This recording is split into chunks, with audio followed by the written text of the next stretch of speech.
যাদের শরীরে অ্যালার্জি আছে, চুলকানি আছে, ঘা পসরা, দীর্ঘদিন অ্যালার্জির ওষুধ খান, চুলকানির ওষুধ খান, দাউদের ওষুধ খান, কিন্তু দেখা যায় চুলকানিও ভালো হয় না, দাউদও ভালো হয় না, ঘা পসরাও ভালো হয় না।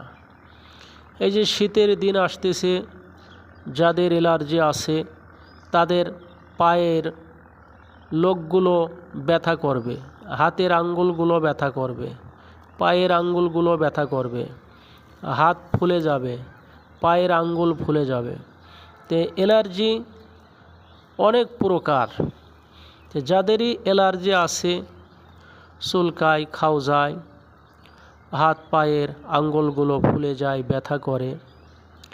তো স্কিনের ভিতরে দেখতে পাচ্ছেন এটা কিন্তু সাধারণ একটি গাছ, আমরা সকলেই চিনি এই গাছটি বড়ই গাছ। তা আসলেও আমরা জানি এই গাছটার কদর আমাদের কাছে নাই, কারণ আমাদের টাকা আছে, পয়সা আছে, আমরা ডাক্তারের ওষুধ খাই। কিন্তু আমরা যদি একটু কষ্ট করে এই গাছটা আমরা যদি খাই তাহলে কিন্তু আমাদের টাকা পয়সা বাঁচবে, কিন্তু চুলকানি, অ্যালার্জি এগুলা কিন্তু ভালো হবে। তো অনেকে দুদিন একদিন খাওয়ার পরে আর খায় না, আর বলে যে কোনো গাই গাছরাই কাম হয় না। কিন্তু আমরা ডাক্তারের ওষুধ দীর্ঘদিন 2 বছর, 4 বছর, 5 বছর করে খাই। ভূমি ওষুধগুলো আমরা কতদিন ধরে খাই।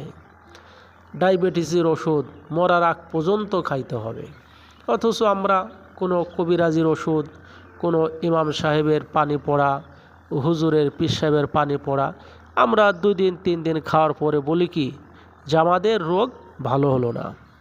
কিন্তু আসলে ভাই, আমরা যদি ধৈর্য সহকারে আমল করি, তারপরে এই কবিরাজি ওষুধগুলো, গাই গাছরাগুলো যদি খাই, আল্লাহ কিন্তু এতেও মাফ করবে। আমরা ডাক্তারি যারা ওষুধ আমরা এগুলা খাই, এগুলো তো এই গাছরা দিয়ে, গাছ দিয়েই, বিভিন্ন জিনিস দিয়েই তো এগুলা বানানো হয়। তা আমার ভাড়া যে গাছটা দেখতেছেন বড়ই গাছ, এই গাছের পাতা সকালবেলায় সুন্দর করে ছেঁচা দিবেন পাটায়, ছেঁচা দিয়ে রস চিবিয়ে চা কাপের আধা কাপ রস সুন্দর করে ছেঁকে বাসি পেটে খাবেন। তো এইভাবে যদি সপ্তাহখানেক যদি বাসি পেটে খেতে পারেন, তিতাও লাগবে না, টকও লাগবে না ইনশাআল্লাহ।